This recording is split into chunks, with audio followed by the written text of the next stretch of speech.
بسم اللہ الرحمن الرحیم۔ السلام علیکم۔ آپ دیکھ رہے ہیں ڈی ڈی پی انالیٹیکا۔ بات ہم پھر وہیں سے شروع کرتے ہیں کہ پاکستان میں جو رجیم چینج ہوئی، جو تبدیلی ہوئی، کیا یہ کوئی عام واقعہ ہے؟ جو ظاہر کیا جا رہا ہے کہ ایک جمہوری طریقہ، آئینی طریقہ جمہوریت کے لیے، اس میں کسی کو کیوں اعتراض ہے؟ جب تعداد ممبرز کی اپوزیشن کے ساتھ چلے گئی اور پرائم منسٹر اعتماد کھو گئے، تو اس میں مسئلہ کیا ہے؟ جمہوریت میں ہوتا ہے، لیکن بات اتنی سادہ نہیں ہے۔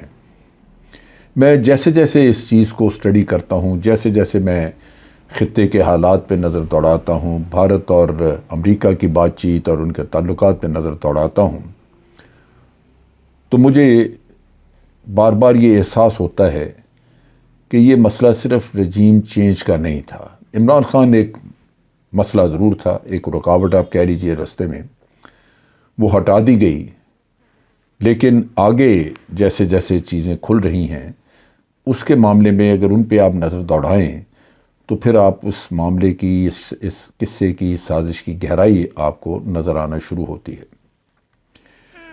آپ دیکھیے کہ شہباز شریف صاحب نے حلف اٹھایا وزیر اعظم کا، اور مختلف ممالک سے مبارکبادیں بھی آئی۔ ان کی بات میں بعد میں کر لوں گا، لیکن میں صرف بھارت کا قصہ ابھی آپ سے ڈسکس کرتا ہوں۔ مودی صاحب نے جو جواب جو مبارک کا ایک بھیجا میسج، اس میں انہوں نے پھر وہی راگ الاپا کہ ٹیرر فری ہونا چاہیے ماحول ساؤتھ ایشیا کا۔ یعنی یہ وہ لوگ کہہ رہے ہیں جنہوں نے پاکستان میں کئی سالوں سے ٹیررزم بے تحاشا کروایا، انسانی جانیں گئیں۔ میں تو ہمیشہ جو 80,000 لوگ ہمارے مارے گئے، جن کو ہم یہ کہتے ہیں کہ ہم نے اتنی بڑی قربانی دی، میں انہیں ہمیشہ قربانی نہیں کہتا، میں یہ کہتا ہوں کہ یہ نریندر مودی قاتل ہے، اور یہ 80,000 لوگ قتل کیے گئے ہیں باہر سے سازشوں کے ذریعے۔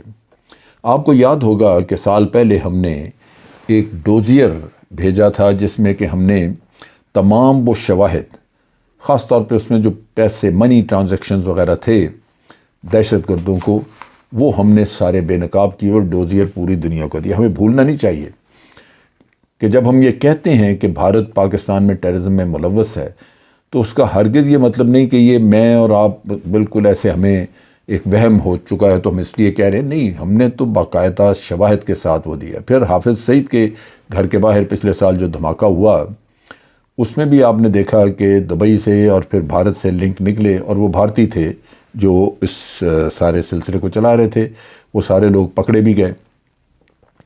تو یہ ایک بڑی عجیب سی صورتحال ہے کہ الٹا چور کوتوالی کو ڈانٹے والی بات ہے کہ ہم تو خود مارے گئے اس ٹیررزم میں، اور بھارت ہمیں کہہ رہا ہے ٹیرر فری ہونا چاہیے۔ اچھی مبارک ہے، یہ شہباز شریف کو دی۔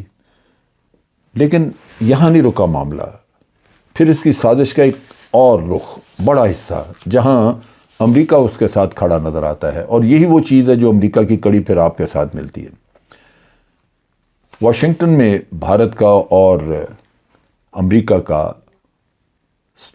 اجلاس ہوتا ہے، جیسے وہ اسٹریٹجک ڈائلاگ کا ایک سیشن کہتے ہیں، اور وہاں سے ایک اعلامیہ جاری ہوتا ہے جو امریکہ اور بھارت دونوں ایشو کرتے ہیں، اور اس میں پھر یہی کہا جاتا ہے کہ پاکستان کو اس بات کا یقین کرنا ہوگا کہ اس کی ٹیریٹری کسی بھی ہمسایہ ملک کے خلاف استعمال نہ ہو دہشت گردی کے لیے۔ آپ ذرا سوچئے کون سی دہشت گردی کہاں ہوئی؟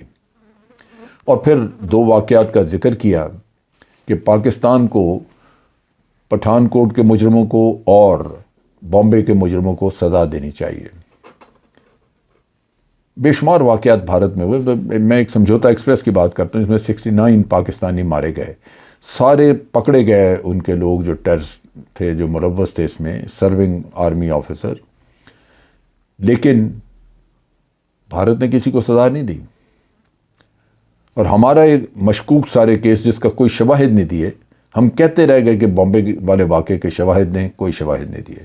ہم نے کہا کہ اجمل قصاب تک ہمیں پہنچنے دیں، لیکن نہیں پہنچنے دیا۔ ہمارے وکیل اس کو کوشچنز کرنا چاہتے تھے، لیکن بھارت نے یہ کام نہیں ہونے دیا۔ اب ان حالات میں صرف الزام بھارت نے منہ سے لگا دیا۔ یہاں پہ جرمن آتھر نے کتاب لکھی 8 سال کی ریسرچ کے بعد، اور اس نے کہا کہ اس میں امریکہ یعنی CIA، موساد اور بھارت کی را شامل تھی جو بامبے کا واقعہ ہوا۔ لیکن ہمارے منہ پہ کیوں مارا جاتا ہے؟ اس لیے کہ ہمارے sitting prime minister Nawaz Sharif صاحب نے انٹرویو دیا ڈان کو، اور اس میں انہوں نے کہا تھا کہ کیا ہمیں بامبے میں وہ لوگ بھیجنے چاہیے تھے جنہوں نے جا کے 162 مار دی۔ یعنی جب آپ کا اپنا ہی وزیر اعظم وہ آپ پہ تہمت لگائے، شواہد کوئی نہیں ہے، انکوائریاں ہوئی، سب کچھ ہوا، یہاں کوئی شواہد نہیں تھے، اور پھر انہوں نے کہا کہ یہ بامبے والا کیس کیوں لیٹ ہو رہا ہے، ڈیلے کیوں ہو رہی ہے، کیوں نہیں ان کو سزائیں دی جا رہی؟ خدا وزیر اعظم رہیں۔ اور پھر آپ نے دیکھا کہ ابھی حافظ سعید کو 31 سال کی سزا ہو گئی، صرف ان جرائم پہ، ان باتوں پہ جو کہ بھارت وہاں سے کہہ رہا ہے۔ یہاں تو کوئی واقعہ ایسا نہیں جس میں کہ حافظ سعید ملوث تھا، یا کوئی بات ایسی نہیں جس سے آپ یہ کہہ سکیں کہ حافظ سعید کے اوپر جرم عائد ہو گیا، لیکن بہر صورت امریکہ کی ریکوائرمنٹ ہے، آپ اس کو خوش کر رہے ہیں۔ اب یہاں پہ یہ جو اعلامیہ وہاں سے جاری ہوا، جو پاکستان کے مفادات کو مکمل طور پہ ایک طرف رکھتے ہوئے امریکہ نے بھارت کا ساتھ دے کے یہ کیا، تو میں بالکل اس بات کا ادراک کرتا ہوں کہ امریکہ آج جو پاکستان کو لپیٹ رہا ہے، پاکستان کے اندر رجیم چینج اور جو کچھ بھی کروا رہا ہے، وہ بنیادی طور پہ اسی لیے ہے کہ اس نے اوبلائج کرنا ہے بھارت کو اپنے مفادات کے لیے پاکستان کی کاز پہ۔ جو 80,000 لوگ ہمارے ٹیررزم میں مارے گئے، اس میں امریکہ شامل تھا۔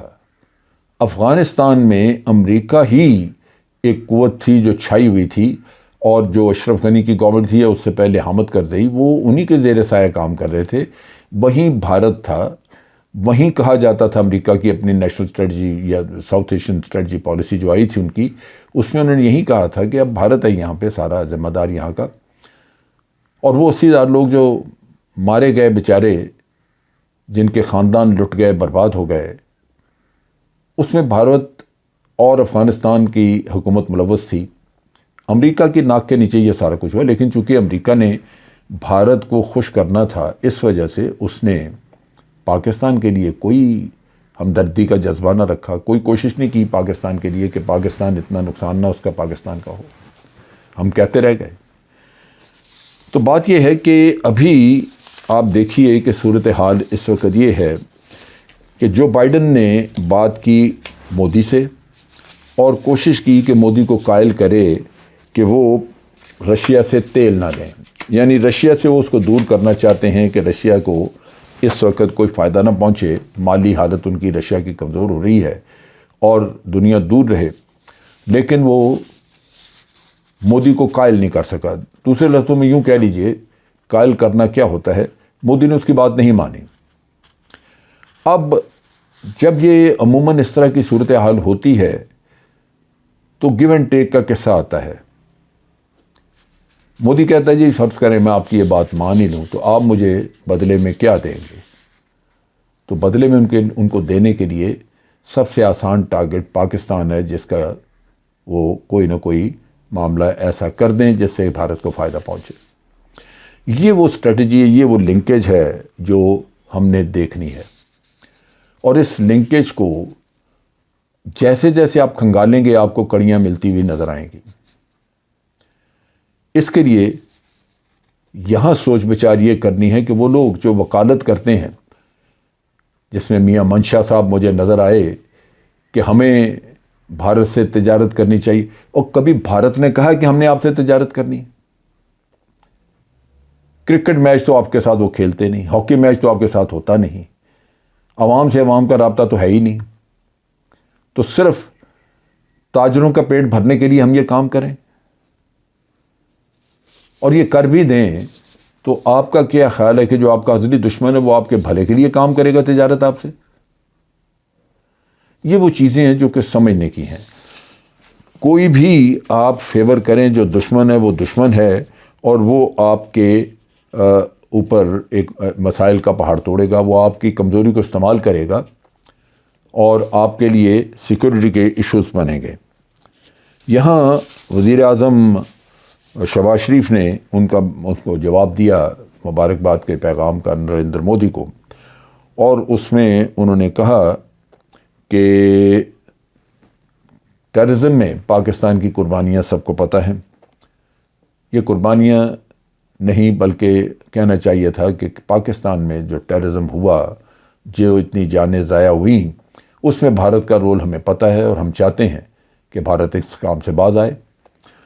کشمیر کا آپ نے ذکر کیا کہ وہ پرامن طریقے سے سیٹل ہونا چاہیے، لیکن اس میں یہاں ذکر یہ بھی آنا چاہیے تھا کہ 5 اگست میں جو کچھ آپ نے کیا آرٹیکل 70 وغیرہ کو، اس کو فوراً کشمیر کے سٹیٹس کو بحال کیا جائے تاکہ بات چیت کا پروسیس شروع ہو.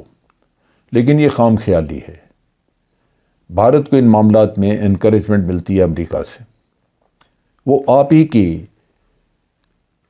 مفادات کو قربان کر کے بھارت کو oblige کرے گا. تو میں سمجھتا ہوں کہ پاکستان کے لیے یہ وقت نہیں ہے جہاں وہ ایسی بات کرے جو کہ جس طرح رجیم چینج کر کے ہم نے اپنے آپ کو کمزور اور یہ ثابت کر دیا کہ ہم آپ کے اعلی کار بن سکتے ہیں. آپ پیسے دے دیں یا کوئی بھی ہمیں فیور دے دیں تو ہم آپ کے لیے خدمت انجام دے سکتے ہیں، وہ کام کر سکتے ہیں جو شاید ویسے آپ کے لیے مشکل ہو کروانا. یہ وہ چیز ہے سمجھنے کی، اور یہ صرف بغض عمران نہیں ہے، یہ بلکہ ایک بڑی گیم ہے جس کو پاکستانیوں کو سمجھنا ہوگا اور اس کے لیے جد و جہد کرنی ہوگی.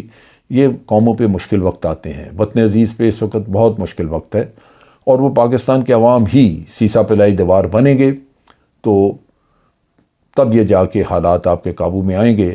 ورنہ آپ کسی انڈیویجول پہ، کسی عام آدمی پہ جن کے مفادات ہیں آج، آپ ان کے اوپر بھروسہ نہیں کر سکتے. آج کے لیے اتنا ہی. افواج پاکستان زندہ باد، پاکستان پائندہ باد.